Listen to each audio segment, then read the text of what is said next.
Sergeant Reynolds from Criminal Investigations calling Lieutenant Frank Waters. Are you there, Lieutenant? Over. It's true.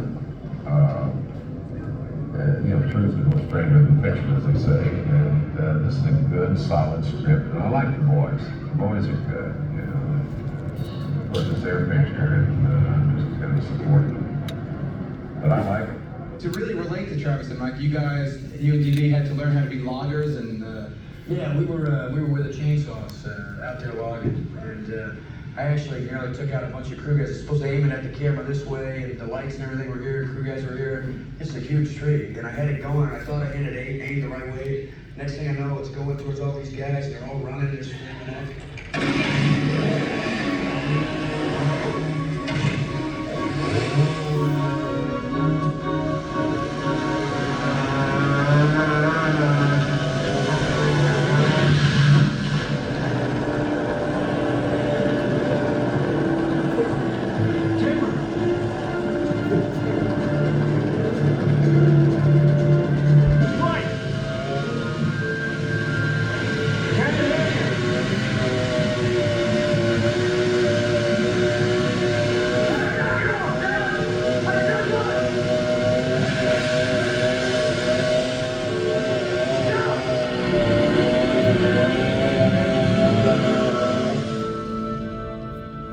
The whole energy of the cast came together pretty quickly.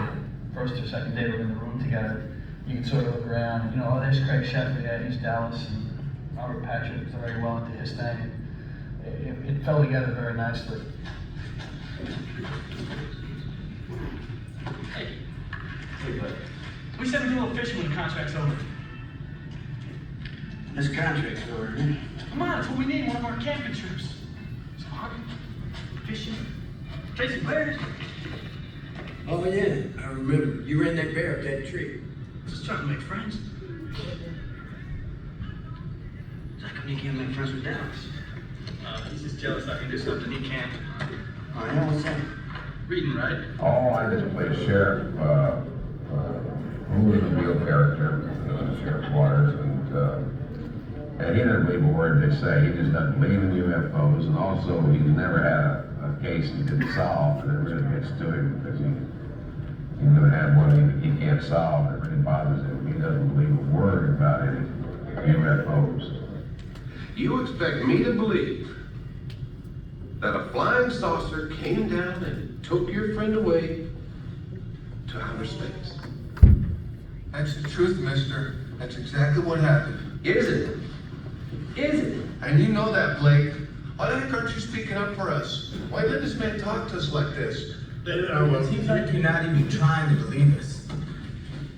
We all saw everything. We all saw the guy get zapped. How about you, Mr. Dallas? You go along with that? Oh yeah, I go along with that. You don't sound too sure. Well, I'm sure. Why don't you fellas tell Lieutenant Waters what you saw? Or what you think you saw? It was Dallas that saw it first. What about it? Tell us about it.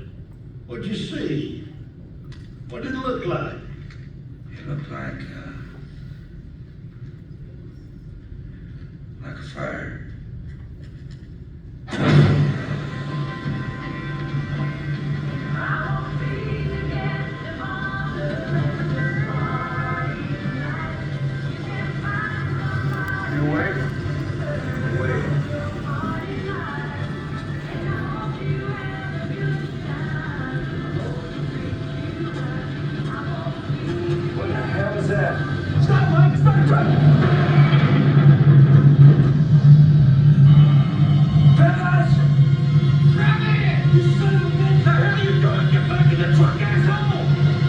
Travis, whatever were you thinking about, boy? Well, you'd have to know me back then. What, a hellraiser?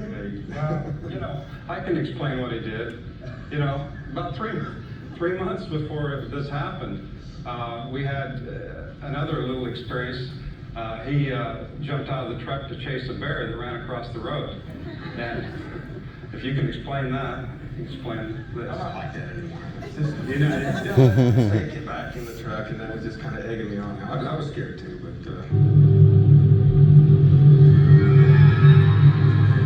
Hey, Mike!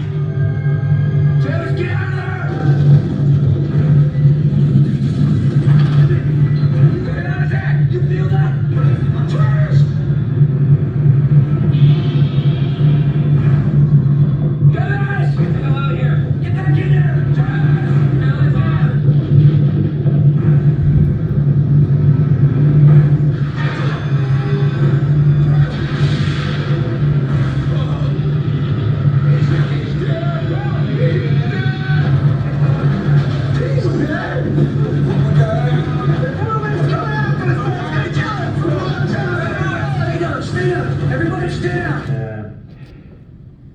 It's an incredible experience playing these guys, I'll tell you.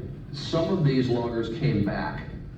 One did not. You did not. I played Your Travis character. Walton. Right. I see the UFO, I get out of the truck, and just after what we just saw, I get zapped by a bolt of light, and I'm knocked unconscious. The other guys think I'm dead, and they take off. And then Mike realizes I've left my best friend there, I gotta go back, and comes back about 5 minutes later, and I'm gone without a trace. The other loggers did not know what had happened to them. No, That's right. actually, we're all in the truck just going home from a work day, and we see it. We all see it. He wants to get a closer look and walks out underneath it. So the other guys that are with us in the crew cab, they all see it as well. Yeah. So we have like 6 witnesses. Right. And then as DB said, I go back with the guys and we look for him. He's gone. And in real life, this group went back and reported him missing, Yeah. maybe even dead. Yeah. We knew he was missing. We thought he was dead. And we went back to the town and we explained to him what had happened. We knew that it was, it's a wild story, but we're sharing it with them, and they didn't want to hear it. We've been telling you the truth since the beginning. And now we're ready to prove it. We'll take your damn lie detector test. You set it up. We'll be there. You go ahead. And if any of you got anything to say about me or my crew, you say it now. And you say it to my face. I say, Bill, that all 7 of these people are lying. I'm afraid we have to say that on the basis of physical evidence. Physical evidence that should have been there, but was not. Now, you heard Travis and Mike Rogers claim that this beam from the UFO was like a grenade exploding fire flame, that Travis was knocked 10 feet back, and in his book he claims he hit his shoulder against the rock. When the morning after this incident allegedly occurred, when the law enforcement officers went to the site to inspect, they found all kinds of dry pine needles, which, if this had actually happened, those needles would have been blasted away, they would have caught fire, they would have burned. Why are you laughing, Travis? Well, because this is typical of the sort of reasoning pattern this man uses in attacking all UFO cases. He's equating the absence of evidence to be the evidence of absence. That's absurd, and that's actually a logical fallacy. It's necessary for people to know just exactly what Philip Klaus really is, who he really is. He's nothing more than a disinformation specialist from Washington, D.C. What's the word? The results of one of the tests, unusual. It's inconclusive. We'll have to try again tomorrow. What about the other ones? What's the word on them? The process is still ongoing. We never discuss the results until all the testing is complete. Sorry, fellas. Come back down here in the morning, 9 o'clock sharp. No. What? I said no. Look, we did what we said we'd do. We came in here like guinea pigs and let you test us, but that's it. We've had enough. I ain't coming back again. You're saying that you're no longer willing to cooperate? That's all we do is cooperate. No, we get back from you is grief. Mike, we need a little bit of time. No, Mike, I'm sick of this shit. You want to press charges? You go ahead. You do it now. We told you everything we know, and if that's not good enough, that's too damn bad. Because that's all there is. Let's get the hell out of here.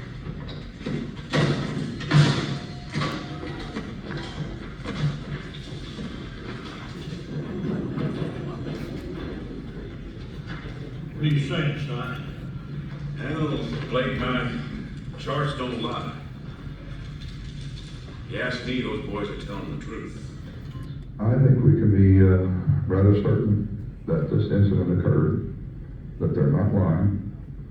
What they claim happened did happen. It's not a hoax. The fact that I have to make the audience believe this extraordinary thing has actually happened to me, and if I can do that, it'll be a great victory for me, because it's not a matter of getting them to believe that your dog died or that your car won't start or that you broke up with your girlfriend. It's asking them to believe something quite extraordinary, the biblical proportions, and that was what initially got my attention when I read the script, that central challenge of making, we're not making a special effects supernatural movie, we're making a movie about ordinary people where something extremely extraordinary happens.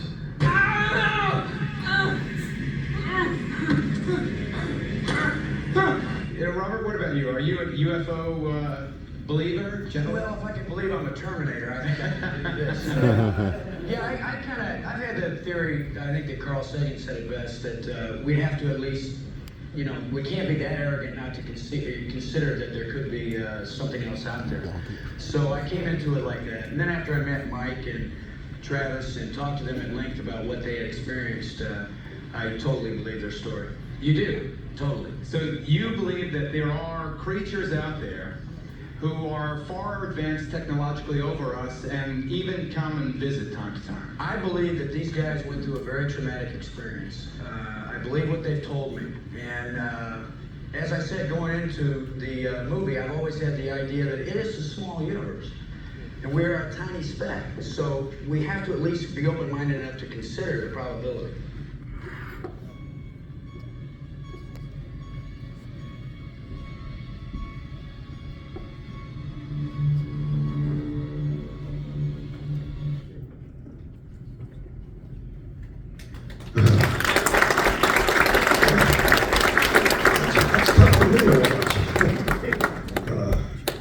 Wow. Working with these actors, that's actually kind of an endorsement in itself, I mean, if somebody was acting, talking to them, they would be the first ones to spot it. I just coincidentally happened to watch an episode of The Unexplained here, I think it was last night, and it was William Shatner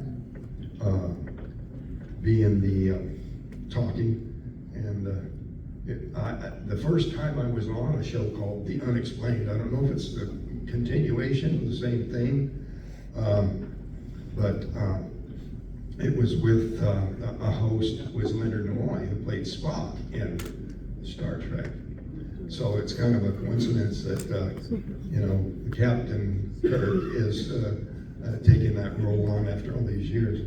But yeah, it was great working with these people, especially James Garner.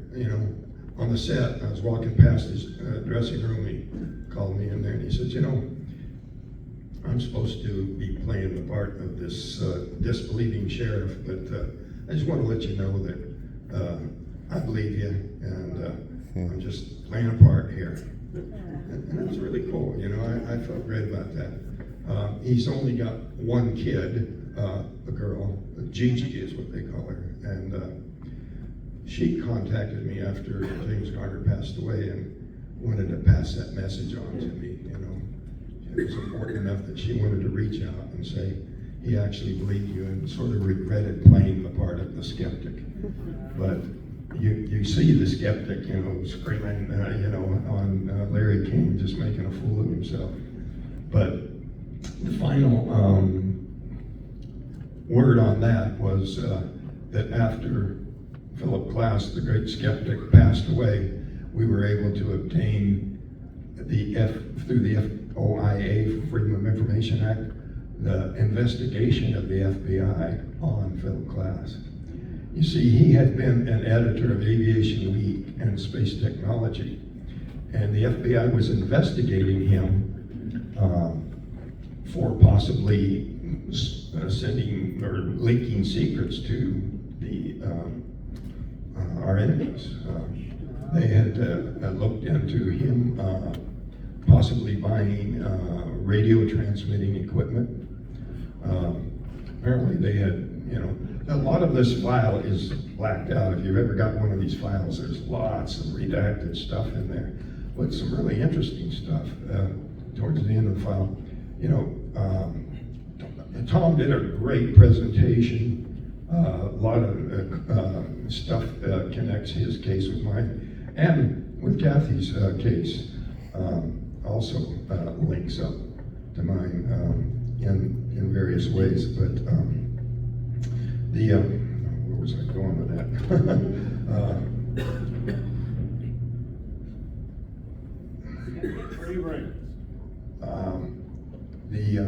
The great skeptic. What I was just going to add is that Kathy has a great deal more research about Philip Glass and all the shenanigans he did. I've got some documentation of him altering a quotation. He took a quotation that had already been in print of Mike Rogers. He had heard that Steve had been tempted by the $10,000 bribe offer that Glass had offered. And Steve told his wife, he says, I'm thinking about taking the money. And she said, what? You told me this really happened. He said, oh yeah, it really happened. I just want to take the money. He's just paying me to say it didn't happen. But she said, no, you're not doing that. So he changed his name to Jeff and moved to Texas. And Philip Glass followed him down there and took him out to dinner and tried to continue to get him to take the $10,000 bribe. Now I'm wondering, where did this $10,000 come from? Well, in the FBI file, towards the end, the FBI was saying that they were going to hold the case in kind of a holding pattern kind of a thing and turning it over to the CIA. And this memo is on FBI stationery. The name at the top, J. Edgar Hoover, and then to Director, Central Intelligence Agency. Back then, the CIA was so secret, they hardly even acknowledged there was a CIA. But, so they didn't use the name of the director, it just said Director, Central Intelligence Agency. And the FBI was turning the case over to the CIA. I think that's where the $10,000 was coming from. But enough about that guy, he's really off the wall. Even the FBI file said, not in full possession of his faculties. They didn't like him. Glass had been attacking them because of J. Allen Hynek. Dr. Allen Hynek had been the head of Project Blue Book, the Air Force's investigation of UFOs. That's where the term swamp gas came from. So Hynek's job was to basically tamp it all down and discredit it. But as soon as Project Blue Book was over, Dr. Hynek moved out to Arizona and opened up the Center for UFO Studies, a pro-UFO approach, and endorsed my case. So I thought, it was sort of his redemption there that once he was free from Air Force employment, that he could tell it how he really felt. The day we were working, that this incident happened, in the morning time, Alan and I had gotten in a fight. He had sneaked out there and was trying to persuade this girl I'd been dating to dump me and go with him. I just accosted him about it, just asked him about it, but he tried to do this spin kick on me. And Steve remembers this vividly that morning, and he just fell on his butt, so it didn't go very far, but Mike comes out and said, knock it off, and get in the truck, and away we go. So the polygraph test that they were talking about inconclusive, it was because he just interrupted his test. You're supposed to do 3 runs through it, and he only did 2, and then just jumped up and cussed everybody out and stomped out. He actually passed those 2 runs, but you gotta have 3. So Later, he came back with the same state police polygraph examiner, took it and passed. And I think just about everybody on the crew passed more than one test. Steve, every time he got a new wife or girlfriend, he'd go take a new polygraph test. But I passed 5 different tests. The state police examiner, who you saw on the screen there, another one who does all the work for the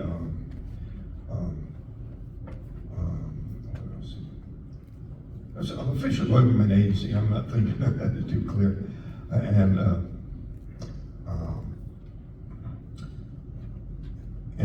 another similar situation. And also, the author of the premier text on polygraph was commenting on tests and had endorsed what was going on and sort of pushing back on the criticism that the skeptics had. But you got to understand that this was an extremely traumatic event. You know, a lot of huge pressure on everybody. John, one of the crew members, talks about walking down the street and having people yell out, "Murderer!" This was while I was still gone, you know. And coming out of his house and seeing government vehicles parked down there, you know, typical Men in Black things, you know, the black sedan and everything. But so the pressure that somebody was going to get hung for murder was really what pressured Alan Dallas in blowing up and walking out on the rest of his test at first. Because he figured if anybody's going to get hung for murder, it's going to be me, you know. Well, once I was returned, nobody's going to get prosecuted for murder. But my oldest brother thought that was a possibility. He was out there taking all the debris piles that we had made the day of this happening and looking underneath them, expecting to find a body under there. Long day, hard work, tired. People say, oh, they were just out there partying, stoned or something. No, you can't do that. It's very dangerous work. And immediately after it happened, I had blood and urine samples put through the county medical examiner's drug screen. Showed no trace of any drug in my body. And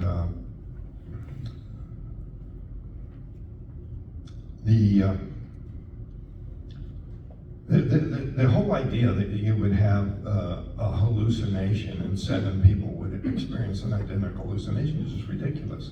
But if you begin with, well, it didn't happen and we're going to take anything we can to make it fit and to justify that belief, then you get all kinds of irrational leaps of faith, like 7 people having the same hallucination. But so we're leaving work, we're tired, it's been a long day, you know, no messing around. And we see this glow coming through the trees up ahead. And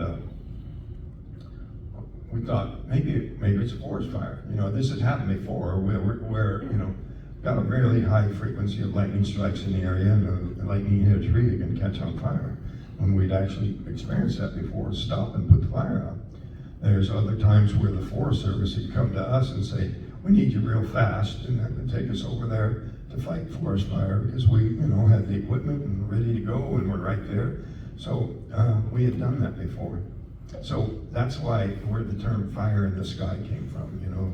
There's this glow coming, and it's coming from higher up than where ground level would be. So, you know, maybe lightning hit up there, maybe some deer hunters camped up on the ridge there because it was deer hunting season. We heard some shooting in the distance, and so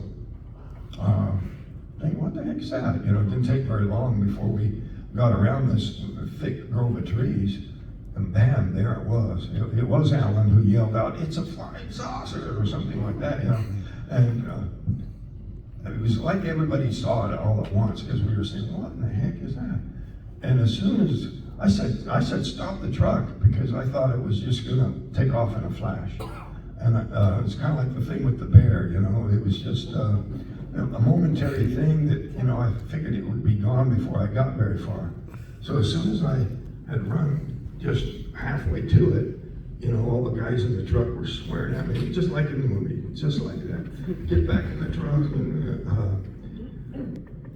I was not wanting to show that I was as scared as they were, you know, so I slowed down, got closer, and then the sound it was making, it was a really strange mixture of frequencies, really high-pitched sounds that, you know, if you turn your head one way or the other, it sort of changes, you know, like you can only hear it if your head's in one position, and a low, throbbing, sort of real powerful sound that you feel in your body more than actually hearing with your ear, but it suddenly got louder.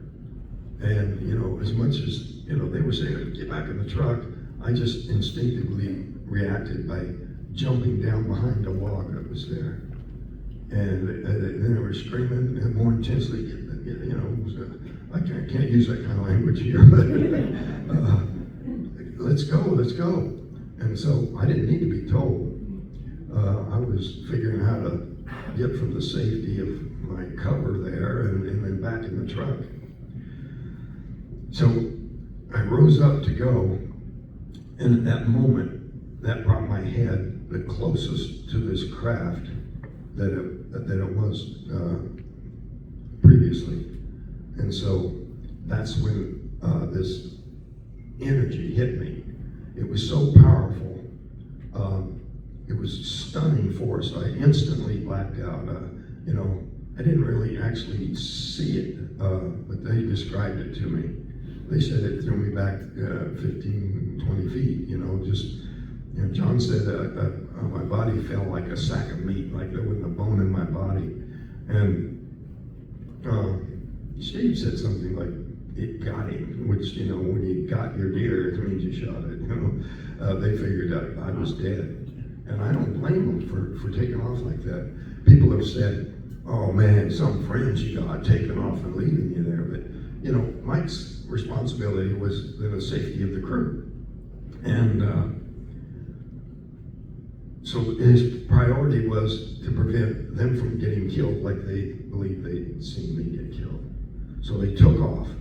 Now, one thing in the Fire in the Sky movie that was fictionalized was when they got up there a little ways, Mike got a grip on himself and said, no, we can't do this, you know. What if he's not dead? What if we could save him, you know? So he says, guys, we got to go back. And they said, no way, you know, let's not go. Let's just go on into town, report it, and get help. We'll get some people with guns. And they saw some deer hunters go by, and they tried to catch up with them. Couldn't catch up with them. So when Mike said, okay, anybody who doesn't want to come back with us can wait here, and we'll pick you up after we go check on Travis. And in the movie, they all got out and waited, which is, are you kidding me? Who's going to get out and wait in the dark? They did not get out and wait in the dark. They all said, no, we'll stay in the truck and we'll go back with you. Reluctantly, but they did. And I got to hand it to those guys. It was really tough, you know. It was really, really hard.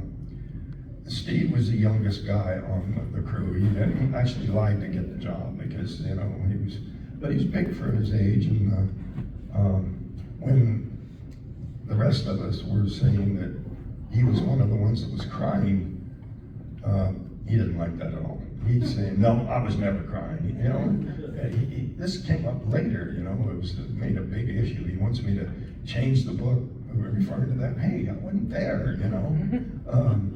Mike admits he was crying, you know, I cried, you know, there's nothing unmanly about crying in the face of something that powerful. But, so, Steve had the embarrassment of, you know, girls saying, how come you didn't get out of the truck? And he said, well, it was mind control. I had a more stronger mind than Travis. I said, Steve, mind control was to get us the opposite.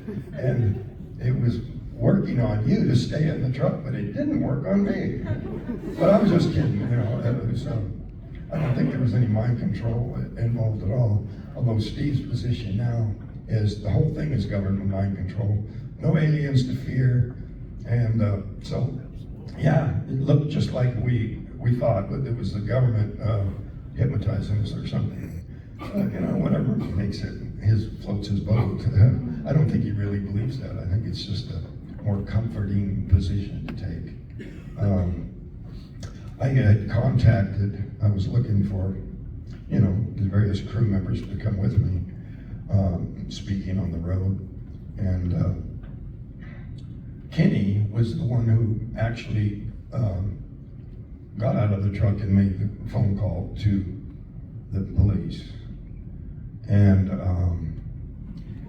people were always popping up and pretending to be insiders. They knew the case better, and all kinds of stories popped up, you know.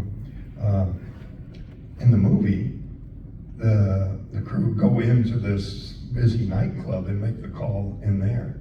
That's not what happened, you know. It was a lonely phone booth on the side of a building, and I found out later.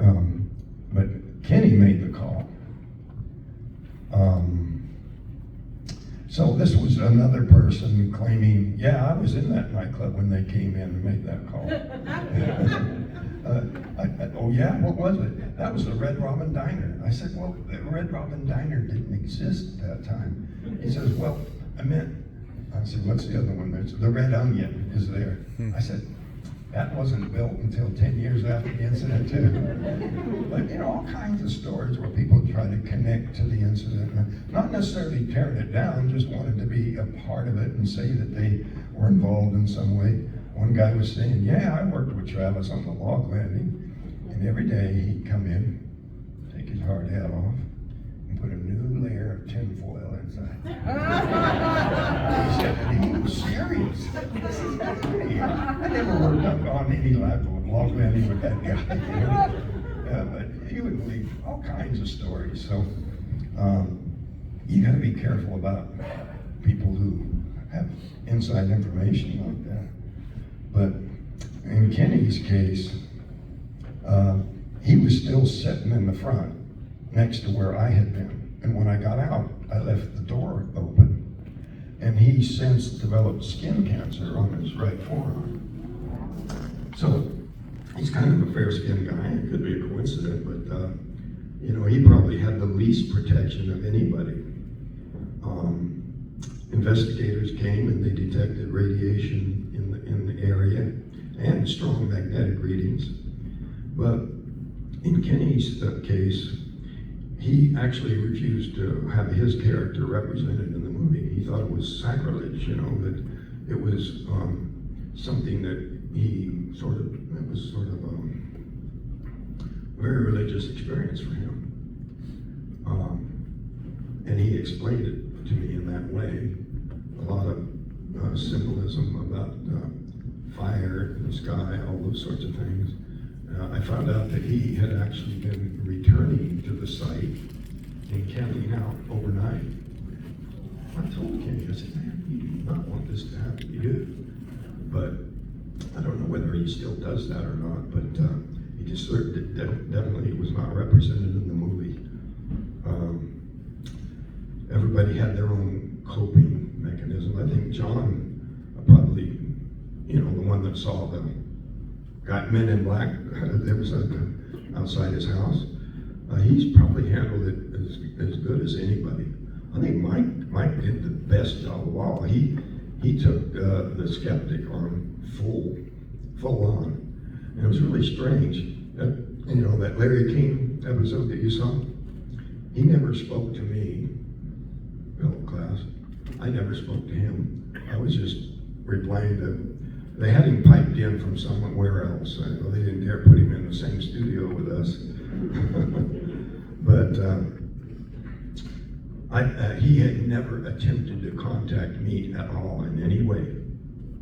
I mean, you know, my phone, you know, I was available. He could have tried to interview me and maybe trip me up or something, but for some strange reason, He completely zeroed in on Mike, but Mike did a fantastic job of destroying this guy's reputation because Mike was the one who said to Steve, when Steve was considering taking the bribe, so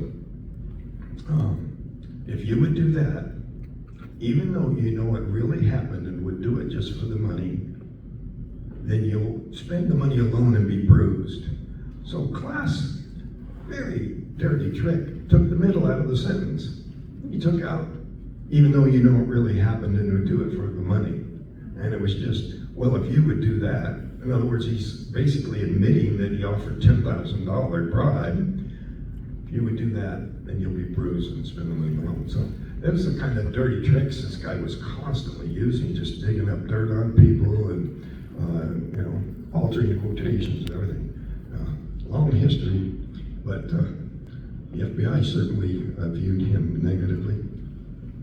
As soon as I woke up, I was in a lot of pain. I didn't know where I was, lying on my back.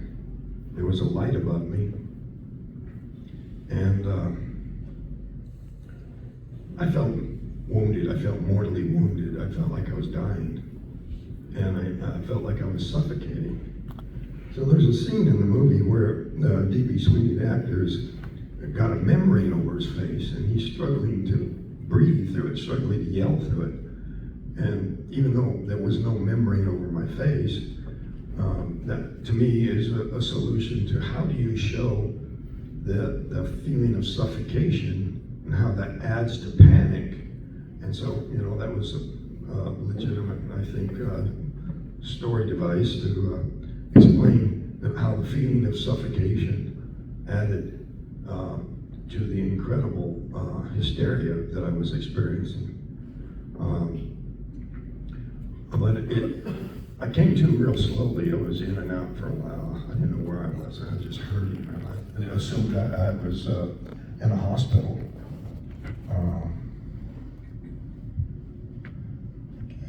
I couldn't even hardly see. It was dimly lit, and I always felt like I was suffocating. But this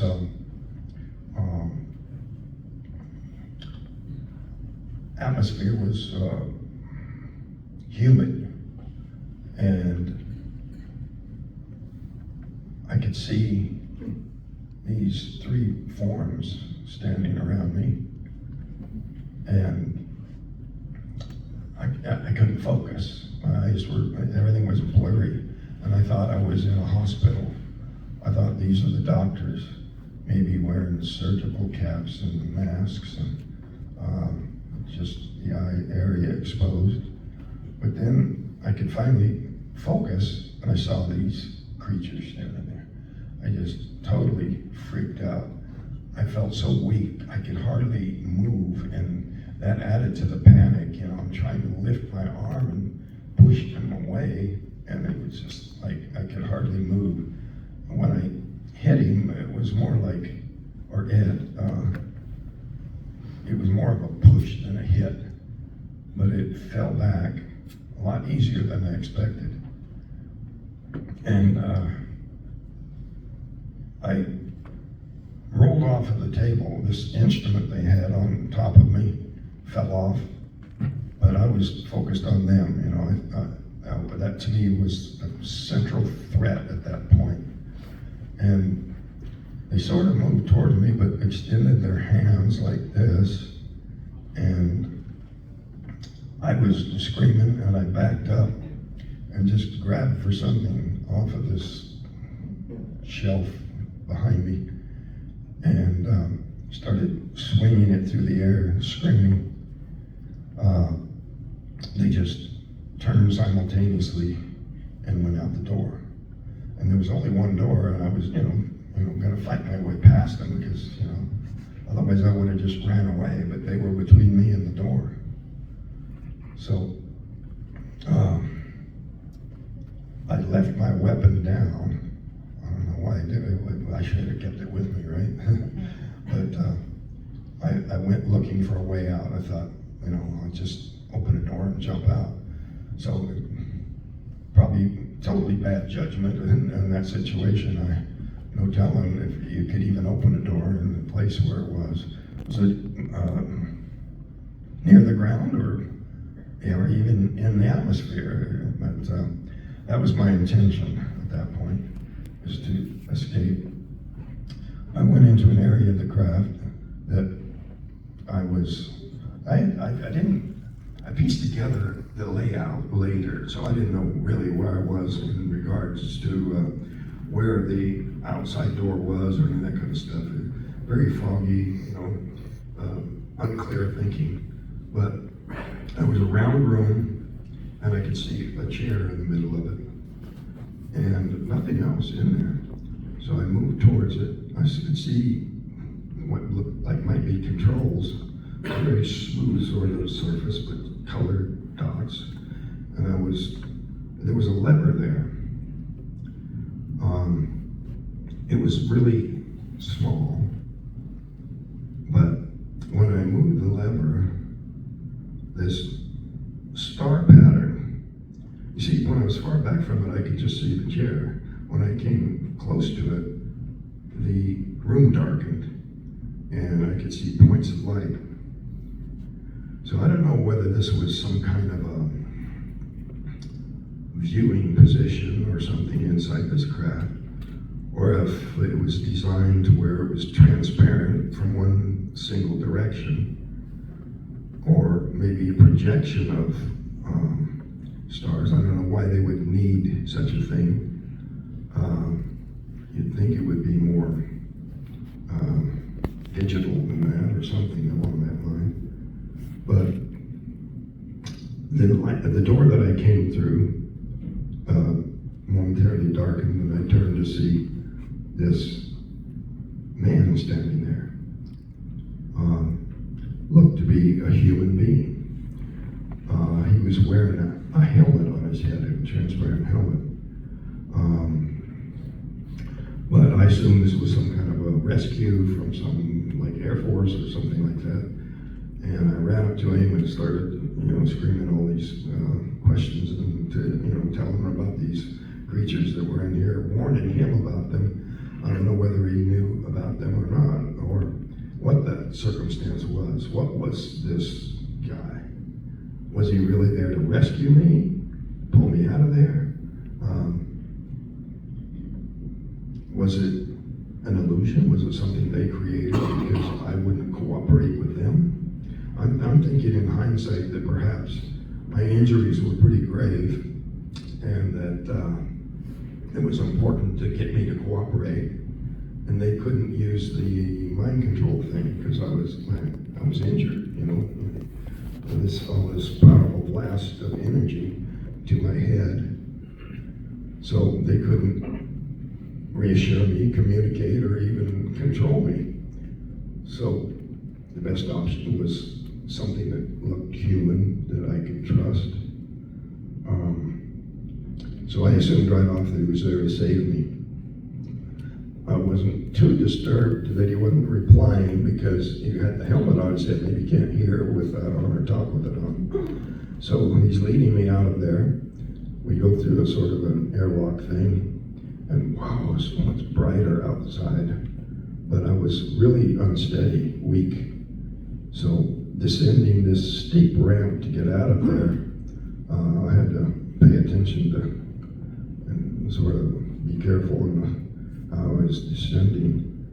But at that point, the craft we were coming out of was parked inside of this big room.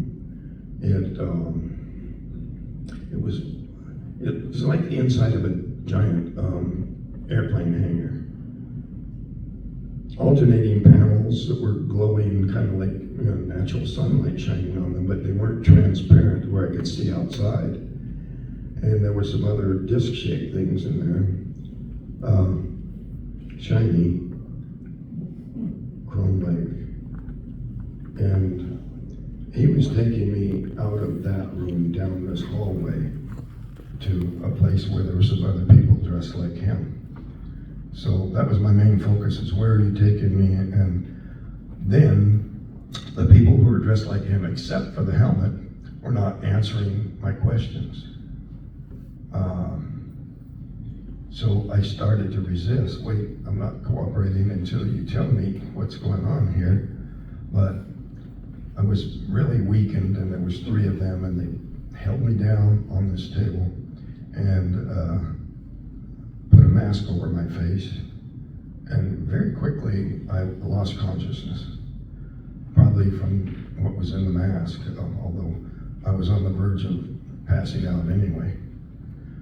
And so this conscious period, was brief compared to the 5 days. So when I woke up, I looked around, I recognized this stretch of road. I could see, that this was Heber. I could see the lights of the town down below. And there was a light above me, and I looked to see where the light was coming from, but it went off just as I looked. And this craft was hovering there, but not glowing like the one we saw in the woods. And it just turned and took off.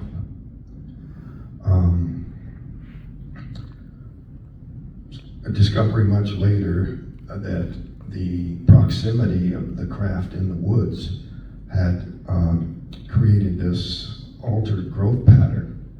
Now in Tom's case, the nearest growing thing was corn, so they had giant corn. In this case, it was initially discovered that it was just one tree, and the core sample was from one side. So we thought the entire tree was growing at that rate. I don't know if you can get that one, maybe the next 2. One more.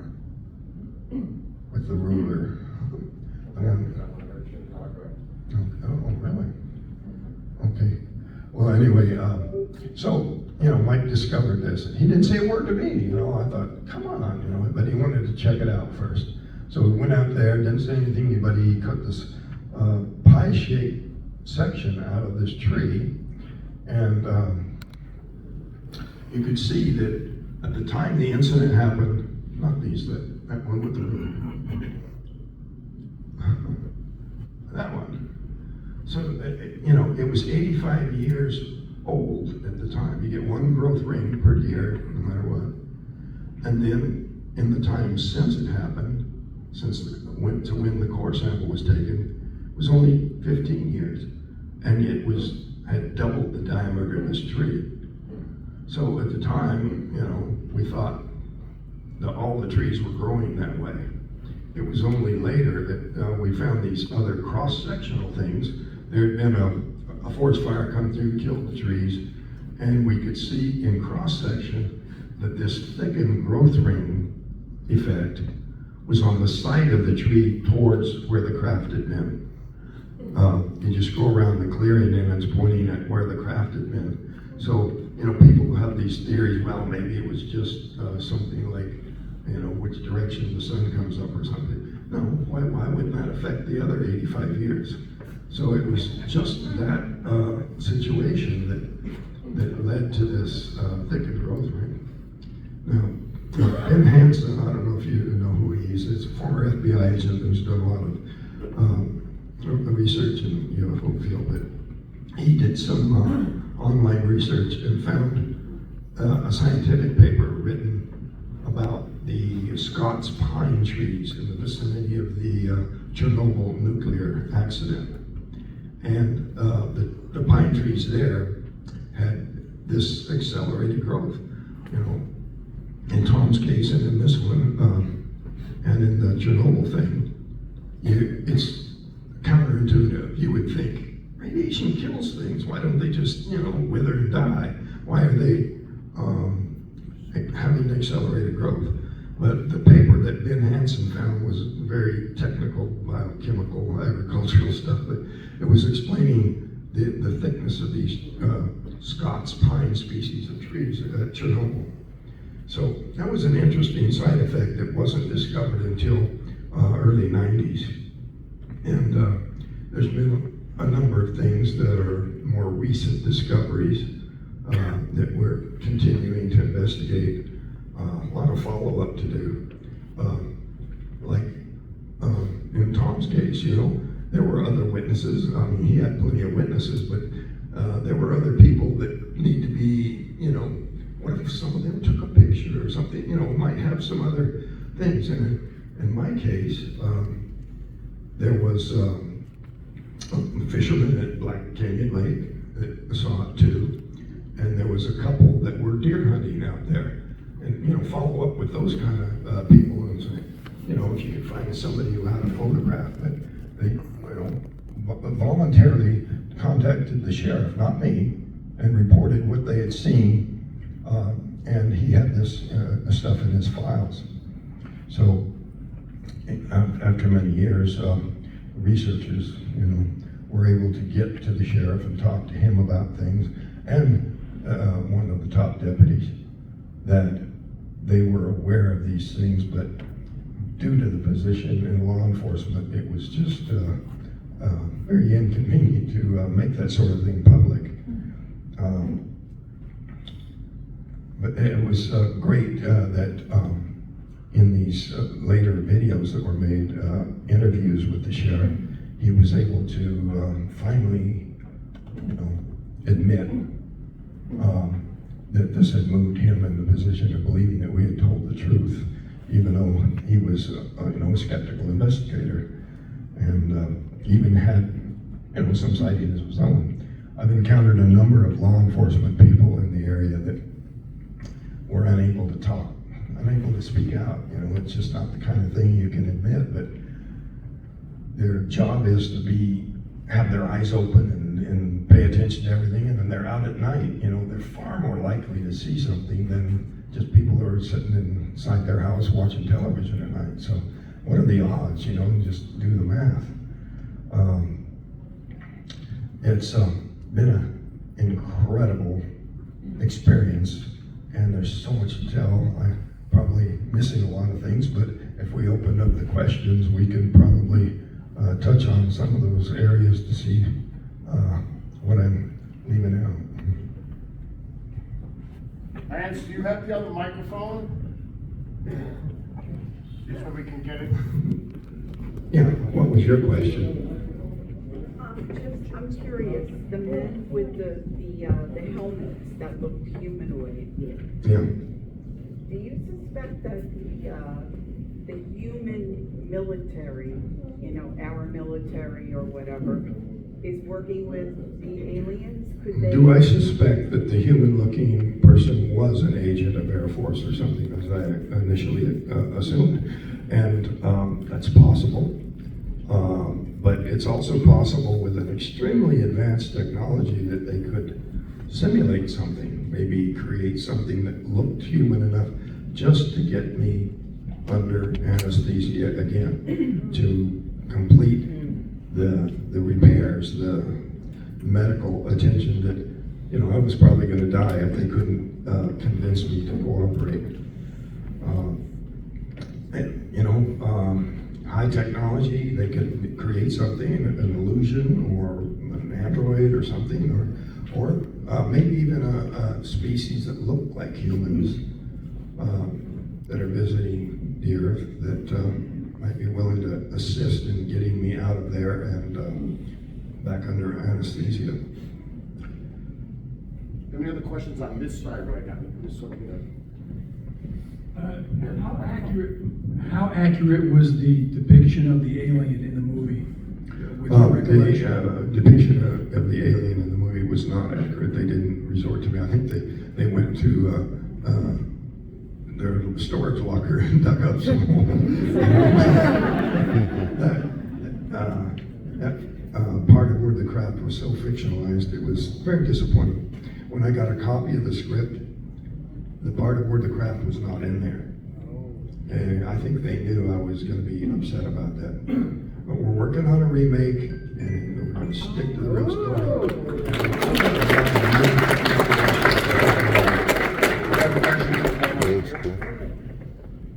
So you described your physical state when you were on the craft and that you felt like you were near death. What was your condition when you got off the craft, and how is your physical being since then to today? Any lingering effects? I was very concerned about, was there going to be some dangerous consequence? You know, Kenny with the skin cancer. You know, maybe it was just a coincidence that he had that, but I was worried about it. My brother, who rescued me that night, well, you know, he basically laid his entire career on the line to help me, defying the sheriff's department, everything, just because he knew what I needed and made sure it happened. Took a lot of strength. He's no longer with us, but he basically saved my life. I was worried that I would come down with something. I resorted to PTSD, a sort of a workaholic thing. I was working 12 hours a day, working overtime, working weekends, and that went on for like 20 years. But I never called in sick one time in all that time. Could be a coincidence. You know, I try to live healthy, but at least nothing like cancer or something developed that I've been worried about. Yes, how do you feel that D.B. Sweeney portrayed you in the movie? Well, I don't think he looks like me, but there's a picture in here where, you know, I bring my oldest son with me, and people say, "Oh, you brought D.B. Sweeney with you." So, if you want to pull that picture up, you can show D.B. Sweeney alongside my oldest son, and it's phenomenal. Can you do that? We're going to get that picture. It's not this tribe? I think it is. Yeah. Anyway, my oldest boy doesn't really resemble me, but he resembles D.B. Sweeney big time.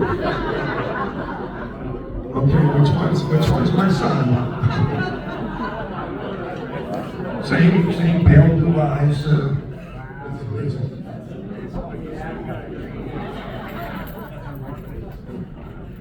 And Cliff on the right is a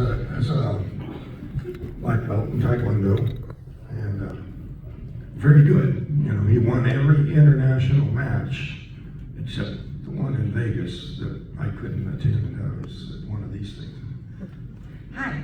So oftentimes abductions are always spoken about people losing like hours, and you lost days.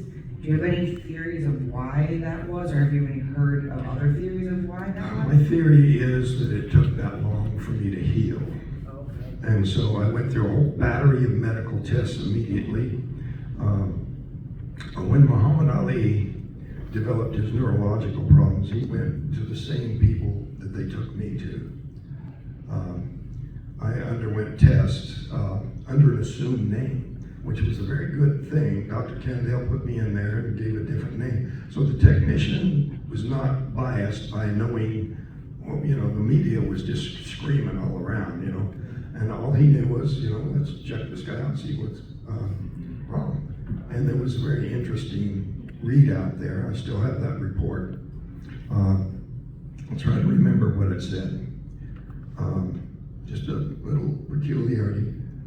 A bisynchronous wave alternating and passing from front to back. I don't know what that means, but I followed up and had another EEG that didn't show that. So my thinking is that that was evidence of some sort of injury that was still resolving itself, but they, you know, had to get me back as soon as possible. So I'm kind of, another follow-up I need to do was find maybe somebody who raised up under an electric wire, got shocked, what kind of EEG they might have, or somebody who got hit by lightning. You know, it doesn't always kill you. So see if that compares or gives you a similar effect. Any other questions from this side of the room? We got one way back there.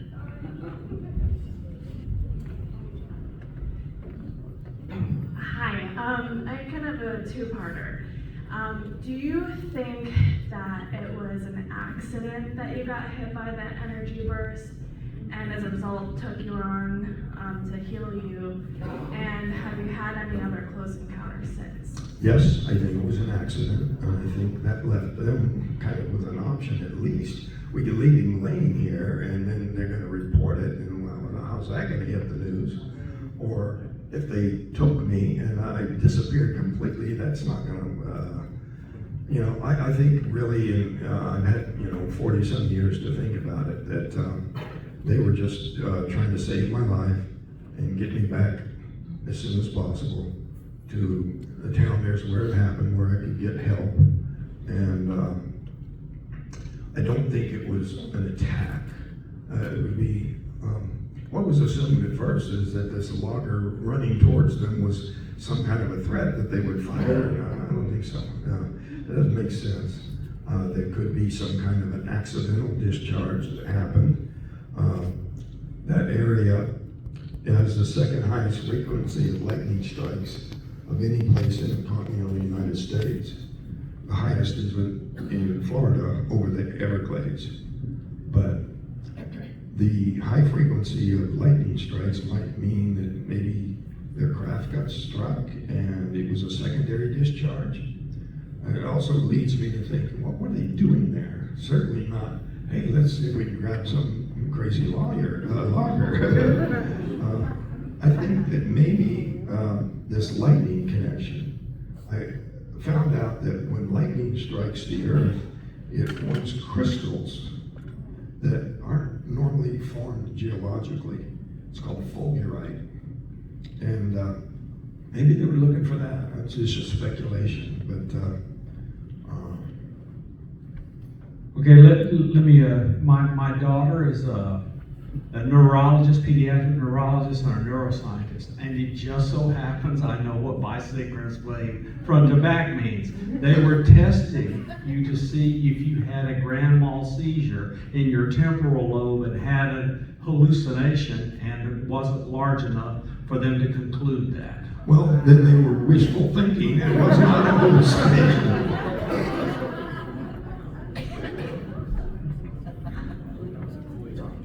I was away for a minute. I was asking, were you ever checked out by any medical personnel after you were returned, or? Yeah, that's what we were talking about, is those tests that were done at Barrows Neurological, same people that did Muhammad Ali, probably on the same machines. And I was put in there under an assumed name, because of all the media frenzy, but it was the best there was. Dr. Candell was very thorough. I had blood and urine samples through the Maricopa County medical examiners. Drug screening proved I was not on any kind of drugs. That was a crazy theory, like the whole crew's gonna be so stoned that they have the same hallucination. Any questions from here? All right, middle, from center over. Hey, I just had a question. After that all occurred, later in life, did you ever have any other incidents or any type of paranormal experience, or you or anyone in your family? Yeah, I did. I try to stick to the ones that I can document, people that had multiple witnesses or something. So there was one that happened outside of Burbank, California. My son was driving. I was with my girlfriend, so there was just the three of us. And we saw this light off in the distance. And very quickly, it got bigger, and then we could see that it wasn't one light, it was three. I mean, this was traveling extremely fast. If you see like a jet airliner coming in for a landing, they're slowed so much that, if they went any slower, they'd fall out of the sky. But, it's probably over 100 miles an hour at least. But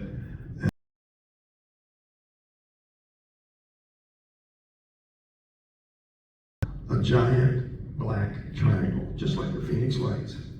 And that sort of textured look that Tom was describing was the way the surface of this thing was. It had this light, a light on each of the points, and it was kind of like canister lights, where it was kind of like up in the surface. But the light kind of had a odd color to it, a sort of a pinkish orange. But it was a shimmering kind of a light, kind of like when you're looking into a jet engine, like there's, only it wasn't blue, it was this other color. And that's all there was, just on the points. And when it stopped, it went like this. And then the front corner of the triangle turned 90 degrees and then accelerated unbelievably fast. And this thing was huge. I mean, it might have been a quarter of a mile across, gigantic. I wouldn't have told anybody, except by the next morning, my son had found a website where like 15 other people had already reported it. So that's another follow-up that I've not done yet, was to contact each of those people. They had it set up like Google Maps, where there were all these circles around there with a number on them. And all these people were separate, different people. And my hope is that one of them took a picture. Because my son says, Dad, should we just pull over and take a picture? I go, no, keep going.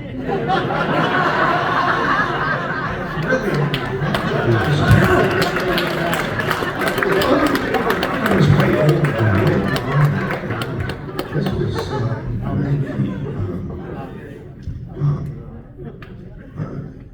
MUFON had just got a new head, and Tracy Torme, screenwriter in the lead, both of them had spoken at Burbank, and we were just driving up the freeway headed back home, and this thing can stop right over us, turns, and goes the other direction. Now, maybe it's a coincidence, but stopping right over the top of us in a city of millions, what are they doing?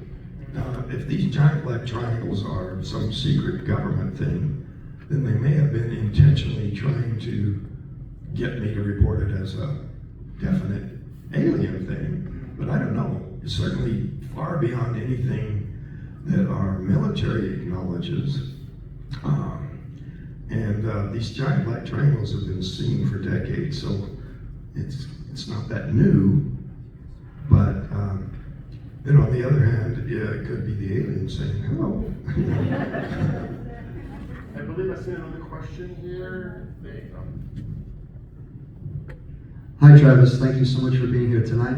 Thank you. I've been inspired by your story since I was 11 years old. Absolutely loved your book, so thank you for writing it. My question, I'm curious as to get your opinion, personal opinion, on why you feel aliens are visiting us. What do you think the overarching reason would be that they'd be interested in Earth? Well, that's a good question, because so many people think that we're on the verge of disclosure. People keep wishing and pressing the government for disclosure. And although, I applaud the intention, the desire, I kind of doubt that the government's going to do that. And I also doubt that it would be in our best interest that they do that. We have enemies. They've accumulated some information, maybe some crashes and that kind of technology, and it would be a mistake to tell them exactly how much we have, and they're not going to reveal what they have. So as long as we can keep them guessing, then that gives us a modicum of safety that perhaps we have some technology that'll beat whatever they've managed to acquire. All right.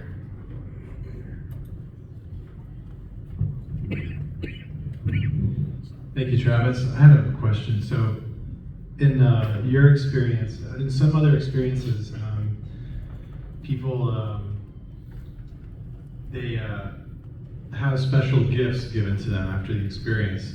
In your case, did you have that happen? Like, yeah, 16 grandchildren. They're all special.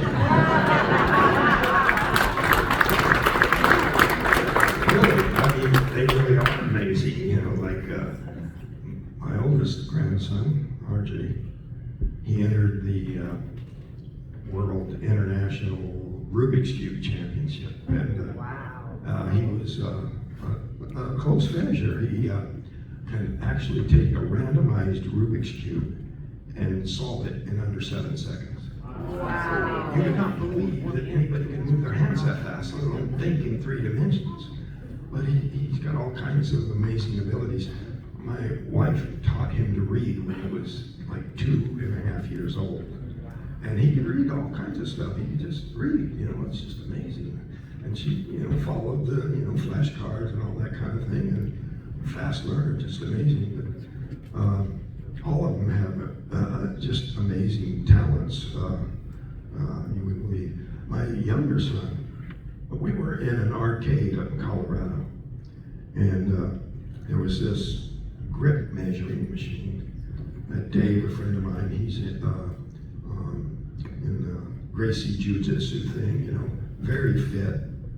My son, the one I told you, is black belt in Taekwondo. And me, I thought I had a powerful grip. And my younger son, Luke. And on the grip machine, guess who had the strongest grip? Luke. Crushingly powerful. And he's just real slender, doesn't look like, it's just amazing anybody would have that kind of strength. And, he has other kinds of amazing strength. There's arcades where they measure the power of a punch. And the bouncers in there at the lodge score lower than him. It's just it's amazing stuff, My oldest daughter, she was in track and field, and she was in the 440. Her leg of that 100 meters, I guess it would be the 400 meters, but one of the competitors had actually tripped her. She fell down, but got up, and her time was still the school record for 100 meters. Wow. And she was, she also holds the record for having 10 babies, 10 super babies. But what's another amazing thing about her is that she looks just like she did when she, was modeling. And it's amazing. My other younger daughter was a finalist in the Model America contest. And I was over there, and they went outside to take pictures on the Walk of Fame, where they got the stars embedded in the sidewalk. And all these photographers are lined up taking pictures of all the contestants. I'm standing behind them, and under one of these cameras had my daughter in the viewfinder. I said, come on, guys. But the winner was she was another blue-eyed, blonde-haired girl from South Africa, and she won. But my daughter was chosen to be the presenter to the male division, and he was from Blackpool, England. And I think Model America was trying to get an international flavor to the contest, but that's just the proud dad insisting that my daughter should have won. But all of them are amazing and exceptional. All of these grandkids, I got 10 of them. And 16 of them actually altogether. But really amazing and unusual group of kids. Well, I thank you guys for being patient. We got one more, Travis. One more. Right. In this corner here. Travis, my friend, it's always good to see you here. My question was, if you could have the experience again, would you? And what would you tell the visitors if that was the case that you would like to see? Well, if I had the choice, I would not. I wish I had not gotten out of that truck. It's derailed my life and put me on a totally unexpected course. But once it happened, they can't make it unhappen. So I'm trying to make good things come of it and educate the public. It's not lucrative, I'll tell you. all the books that I sell internationally, you can't mail a book. There's no such thing as bulk mail or media mail internationally. Everything is first class. So it costs $28.50 to mail my $30 book outside of this country. But I'm trying to reach everybody, and make people understand that there's a basic core reality here that's very important. I think the observers, these other species, are observing us, And much as we wish, much as we could benefit potentially by them making open contact, I think it's unlikely that they would do so because it would be destructive. I think that Star Trek inventing the non-interference directive was probably just about right, even though I understand that back in the day, Gene Roddenberry, who created Star Trek and the non-interference directive, saw Tracy told me, the screenwriter of Fire in the Sky, he had also written some episodes of Star Trek. So called him into his office and said, "What are you doing back in this crazy UFO stuff?" So I thought it was strange for him to be anti-UFO, but I've heard recently that he's not that way today. So maybe he opened up his mind on that subject and got past that anti-UFO status. But you know, the creation of the non-interference directive is just basic common sense. You know, Jane Goodall and these people who go into the jungle and observe the gorillas and the chimpanzees, they're very careful not to alter their behavior, just to observe it from a distance.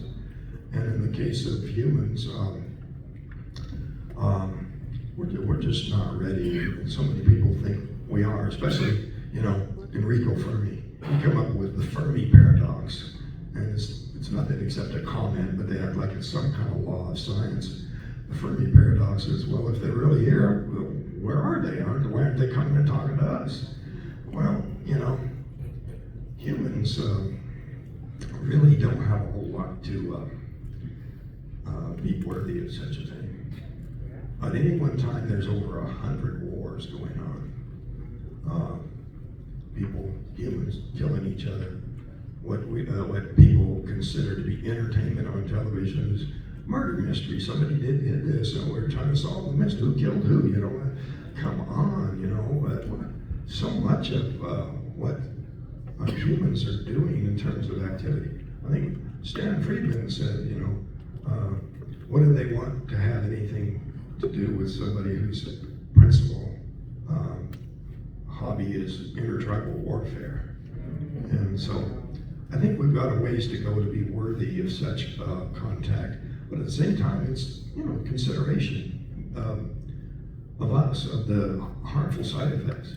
Can you imagine what would happen if suddenly free energy was on tap? You know, the world's economy is based on petrodollars, and that's just one thing. You know, there's already people bristling with nuclear weapons threatening to use them. So surely they would have technology that would be far more powerful than that. And, you know, that's what these world power hungry people are after. And it would not be good. It would not be beneficial. It would be destructive. So it's really kind of consideration for us that they're just staying back. So many of us see something, you know, we see a UFO. I told some of you about my anthill theory, that, you know, I used to think that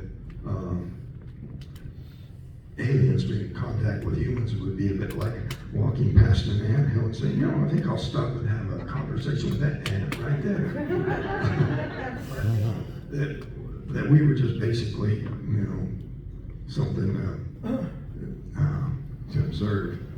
But I don't think that anymore. I think, and I compare it to something that I learned about. There's something called the Utah Data Center.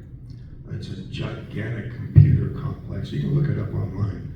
The Utah Data Center is acres and acres of computers. They're recording every electronic communication on the face of the earth. Now, if humans can keep track of that, surely beings that are thousands or millions of years ahead of us can handle it. So if you saw one when you were 8 years old, and you see one today, they probably know it's you and everything about you. But I don't find that fearful. I think if they were a threat, we'd never know what hit us.